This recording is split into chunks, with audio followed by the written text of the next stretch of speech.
Hello and welcome back to the channel. Today it's just me. Unfortunately, Laura has had a migraine, as I had like multiple migraines. We both had multiple migraines over Christmas.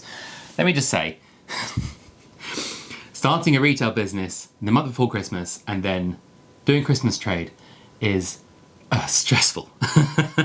So surprise, surprise, both of us have been a little bit ill. So apologies that you haven't seen as many videos this December. And also, let's not forget, we've had a shop to run. It's been busy.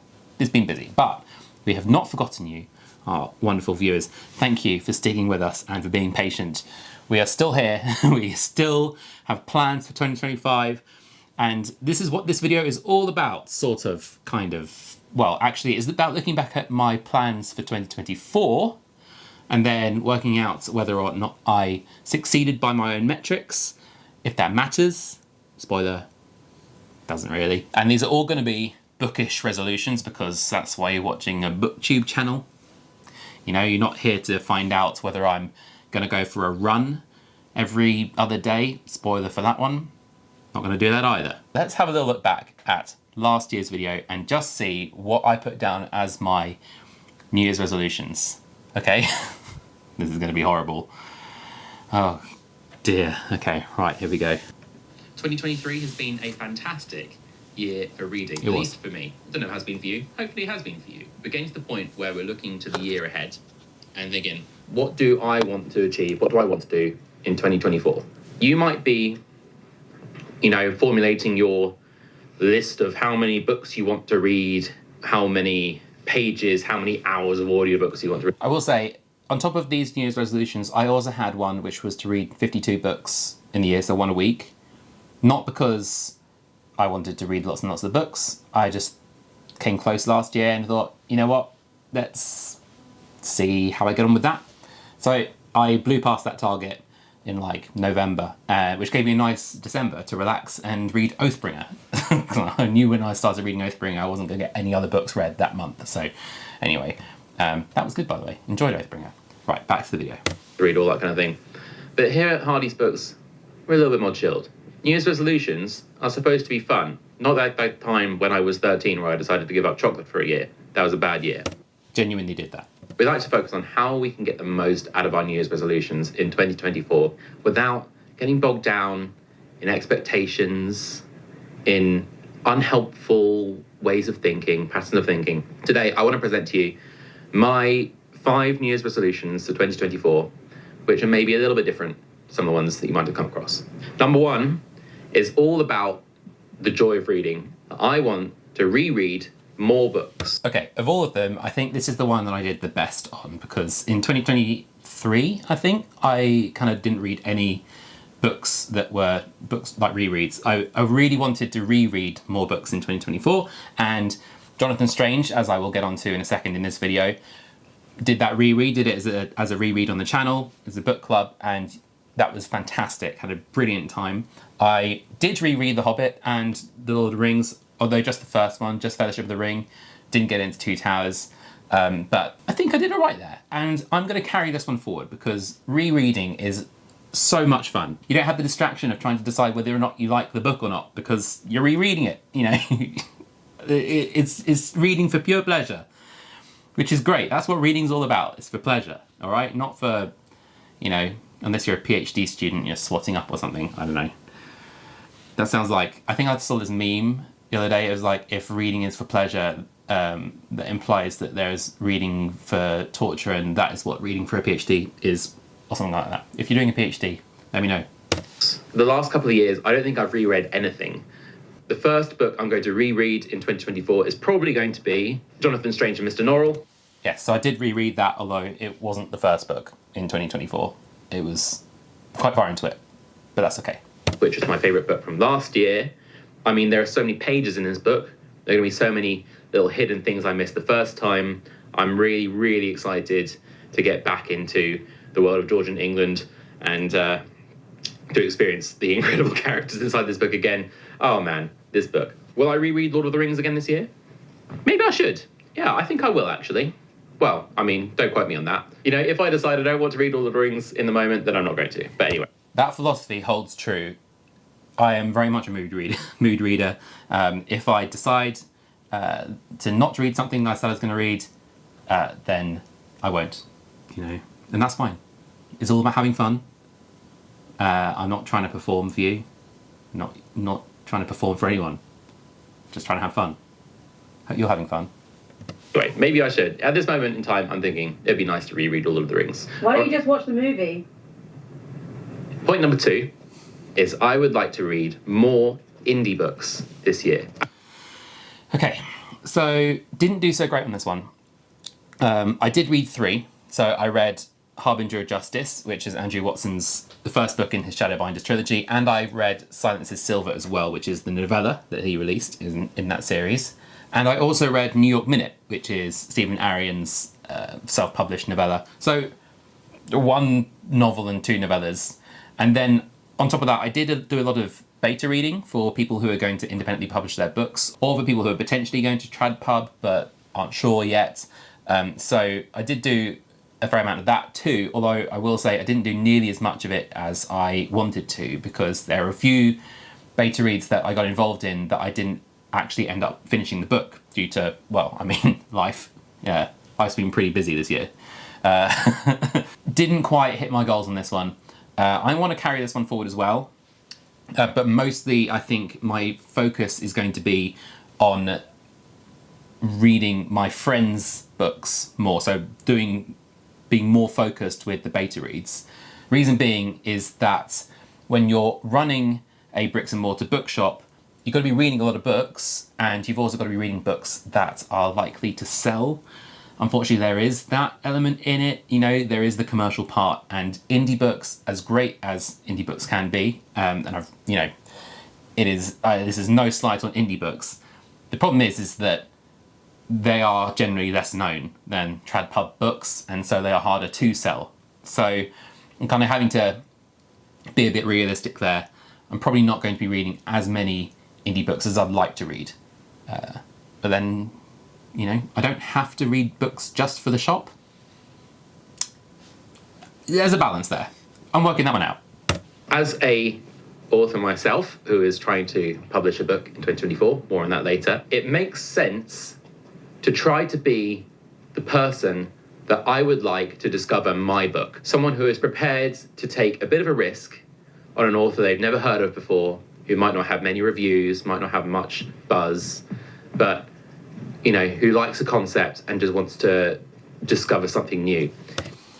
I do think that something I did quite well here in that philosophy is reading books that perhaps weren't mainstream releases, and I've benefited from that. And the one I'm really thinking of is The Dance of Shadows by Rogba Payne, which it came out and didn't really get that much buzz about it, which was so sad because it's an incredible book and Rogba is an incredible person and it deserves so many more readers. So I was, you know, really excited to read that one and to get to shout about it and to, you know, do a video about it.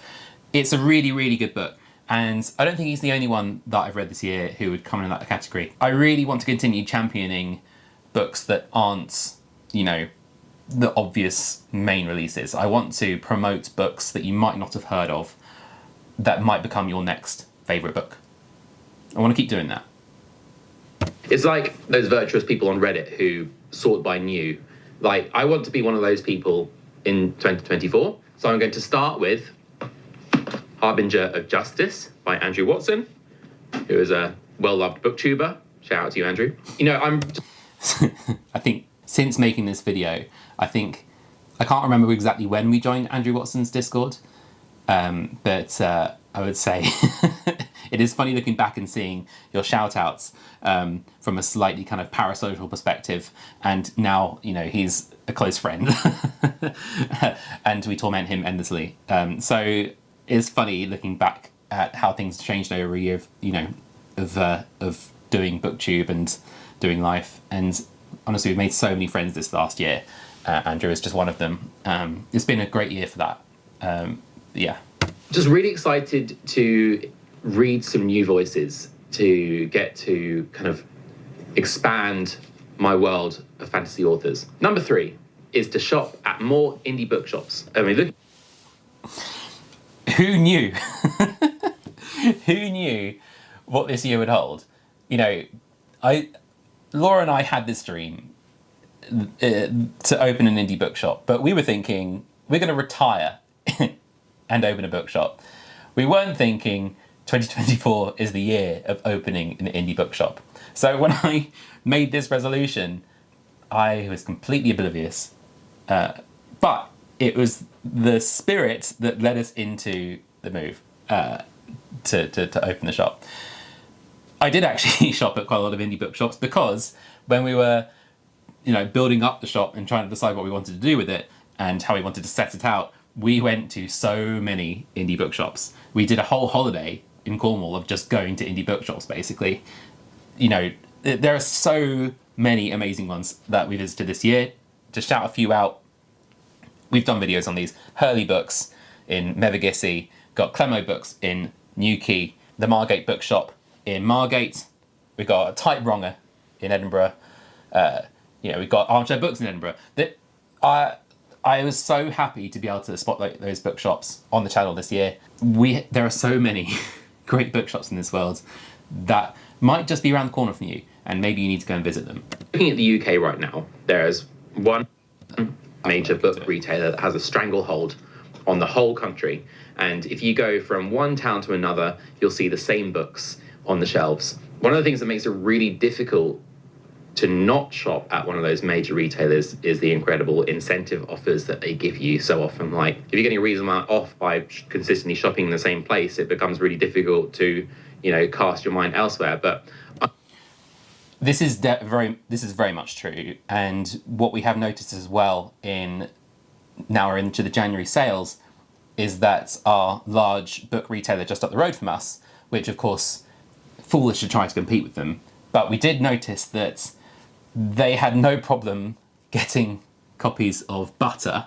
in, whereas we had a lot of problems getting copies of Butter in. And so you're not just going up against the floor space and the incentives and all of that. You're also going up against their buying power and their work with the wholesalers and with the publishers.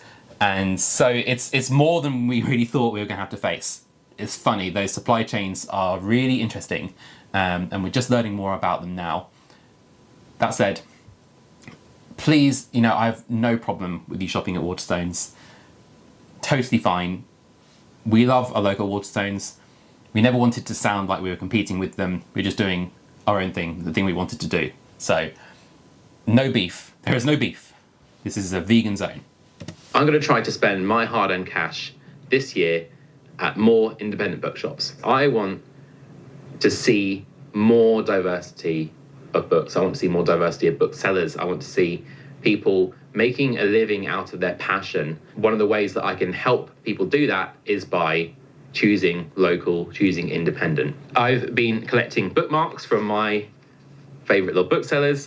This is just a very small collection so far, but I'm committed to it now. I've got Sevenoaks Bookshop. Yeah, Sevenoaks Bookshop is, I think, genuinely the best independent bookshop that I've been to. And honestly, when we went there before we opened, it's just 2 towns away, it was slightly intimidating because they are so good. It's like, how are we going to become that good? It seemed impossible, and it still is a long way away. But that is like our gold star. Sevenoaks Bookshop is wonderful. If you get a chance to visit, please do. Love this bookshop, one of my favourites local to us.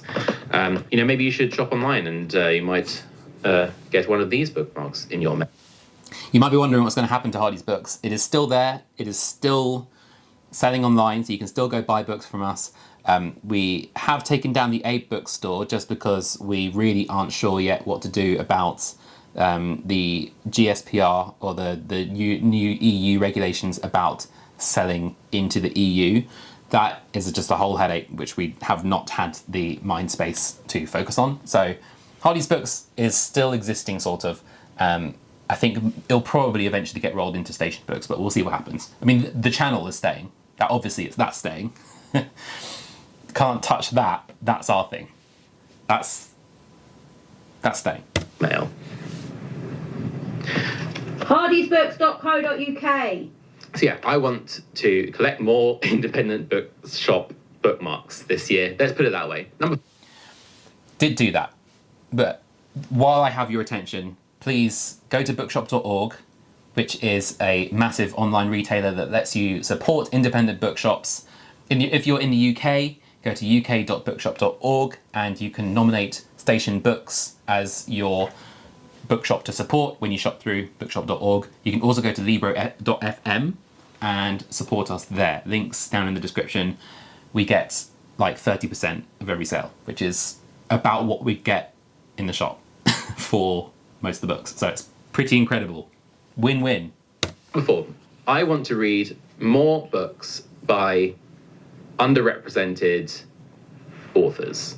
What do I mean by that? That basically means any category of author in my favourite genres, which are fantasy and sci-fi, that see less representation in the book market. So we're talking Black authors, we're talking LGBTQ authors, Indigenous authors. I'm really keen to discover more voices outside of the classic voices. So I could have done better with this one. Looking at the list of books that I read this year, I read a few Neon Young books, which I highlight their work in a minute. And Neon, I also was lucky enough to get to meet this year. They are a wonderful person, and I also got something wrong about them. They're not based in Singapore anymore. They are based in the UK, which is great, closer to us. So that's good fun. And they are releasing a new book this year, which I'm really excited about. We're going to talk about that one potentially in a future video. So Neon, got to read some of their books. I also read, of course, Robert Payne, Dance of Shadows, and also read The Principle of Moments by Esme Chikimi Pearson. But I will say, not as many as I really felt like I could have going into this resolution. So I want to carry this one forward for sure. So the next one I'm probably going to read will be Naylor Hopkinson's Brown Girl in the Ring. Very much looking forward to giving that one a shot. I didn't read Chain Gang All-Stars in the end, so I'd like to get that one back on the TBR, or as we're now calling it, the possibility pile. Got to give credit to this user on Threads for that one. That was brilliant. And yeah, so going to hopefully do better with this one this year. I think I probably did better at reading LGBTQ authors than I did perhaps with reading Black and Brown and Indigenous authors.